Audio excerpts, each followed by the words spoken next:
அந்த 26ஆம் தேதி ஒரு சிவியர் ரெய்ட் நடந்தது. சிபிசிஐடி போலீஸ் மூலிமா. புதுச்சேரியில் ஒரு கம்ப்ளைண்ட் வந்தது ரிகார்டிங் ரவிக்குமார் இண்டஸ்ட்ரீஸ் மேட்டுப்பாளையம். இது வந்து கவர்மெண்ட்டோட இண்டஸ்ட்ரி பார்க். இந்த மாதிரி ஒரு இண்டஸ்ட்ரியல் எஸ்டேட்குள்ளேயே இந்த மாதிரி ஒரு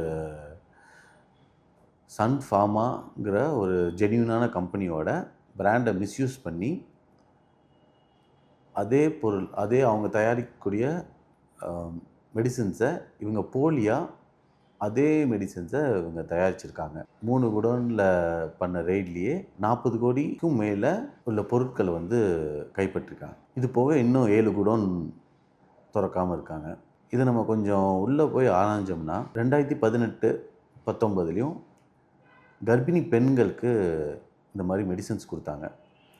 இந்த மருந்து மாத்திரை கொடுத்ததில் எக்ஸ்பைரியான மருந்து மாத்திரை கொடுத்துருக்காங்க. ஒரு தரம் கம்மியாக உள்ள மருந்து மாத்திரைகள் கொடுத்து ஒரு தாயும் ஒரு வயிற்றில் இருக்கும் குழந்தையோட வாழ்க்கையிலையும் விளையாண்டுருக்காங்க. இதெல்லாம் எவ்வளோ ஒரு சீரியஸான விஷயம்னு இவங்களுக்கு புரியுதா? இல்லை இப்போ நடத்தியிருக்க அரசாங்கத்துக்கு புரியலையா? இதை சிஎம் திரு ரங்கசாமி ஐயா வந்து பார்த்துட்ருக்காரா? பார்த்துட்டும் அவர் கீழே வர இந்த ஹெல்த் டிபார்ட்மெண்ட்டுக்கு இவ்வளோ அலட்சியமாக எப்படி அவரால் உட்காந்துருக்க முடியுதுன்னு கொஞ்சம் கூட புரிஞ்சிக்க முடியல.